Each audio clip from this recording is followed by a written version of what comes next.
Halo Sobat Serbada, apa kabar kalian semua? Semoga kalian semua dalam keadaan baik-baik saja. Ini adalah dimana detik-detik rudal jelajah Rusia melesat di atas pusat kota Odessa yang menghantam sebuah pabrik di kota tersebut. Target utama serangan Rusia di Odessa adalah pabrik penerbangan Odessa yang bergerak dalam perbaikan dan pemeliharaan drone Bayraktar TB2.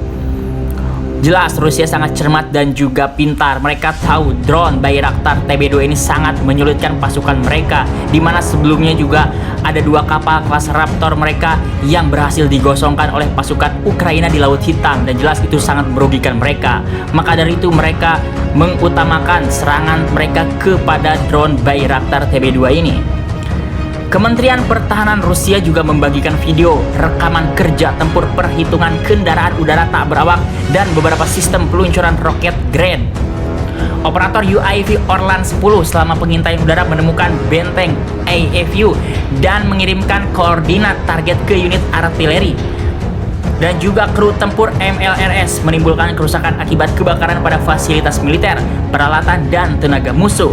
Senjata berbasis udara dan laut jarak jauh presisi tinggi di lapangan terbang militer di daerah pemukiman Artesis, Odessa, dan Voznesens menghancurkan peralatan penerbangan Angkatan Udara Ukraina, termasuk kendaraan udara tak berawak, serta senjata pesawat terbang. Dan bukan hanya itu saja, sistem rudal operasional taktis Iskander lagi-lagi menghancurkan akumulasi besar senjata dan peralatan militer yang dikirim dari Amerika Serikat dan negara-negara barat, serta personel unit Brigade Infanteri Bermotor ke-58 Angkatan Bersenjata Ukraina di wilayah stasiun kereta api Krasnograd dan Karlovka di wilayah Kharkiv berhasil dilumpuhkan oleh pasukan Bapak Vladimir Putin.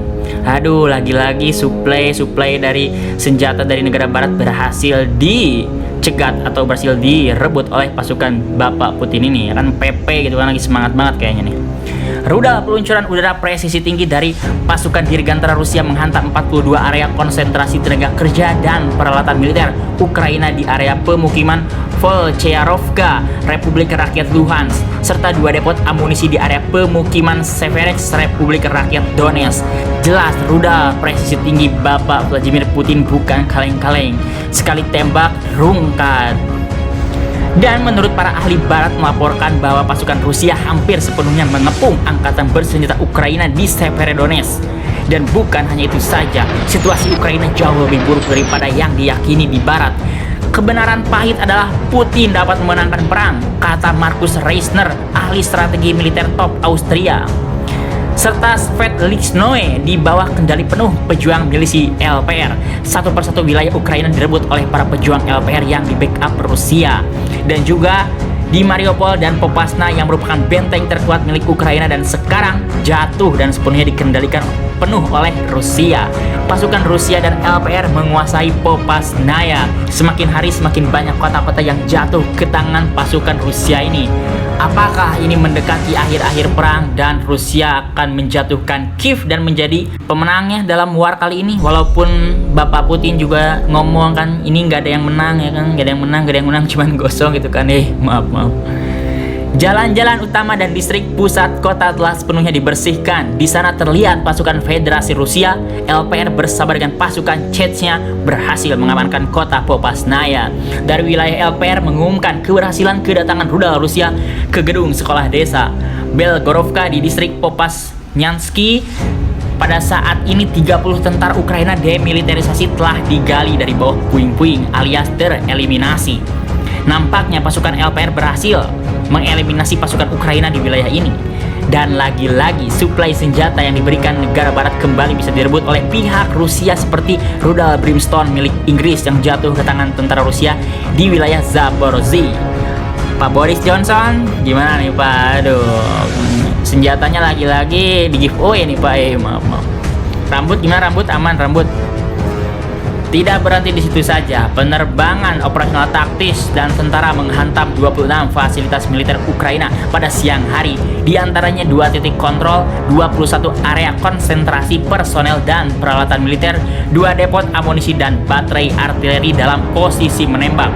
Sebagai hasil dari serangan, hingga 210 nasionalis dihancurkan, 39 unit senjata dan peralatan militer dinonaktifkan. Di daerah Pulau Ular ditembak jatuh di udara pembom Su-24 Ukraina, pesawat tempur Su-27, 3 helikopter Mi-8 dengan pasukan pendaratan dan 2 kendaraan udara tak berawak Bayraktar TB2. Kapal serbu amfibi Ukraina Stanislav juga dihancurkan. Makin kopong lagi artileri berat punya Ukraina dan semakin rungkat juga kekuatan mereka. Pada siang hari, pasukan roket dan artileri menghantam 31 titik kontrol dan 245 titik kuat area konsentrasi tenaga kerja dan peralatan militer angkatan bersenjata Ukraina. Secara total, sejak operasi militer khusus Rusia diturunkan ke Ukraina, setidaknya ada 154 pesawat, 115 helikopter, 764 kendaraan udara tak berawak, 296 sistem rudal anti pesawat, 2.902 tank dan kendaraan tempur lapis baja lainnya, 333 peluncur roket ganda, 1.378 artileri lapangan dan senjata mortir, serta 2.728 unit kendaraan militer khususnya telah dihancurkan. Bagaimana pendapat kalian sebagai pengamat politik dan militer abal-abal mengenai berita ini? Coba berikan komentar kalian di bawah. Salam rungkat.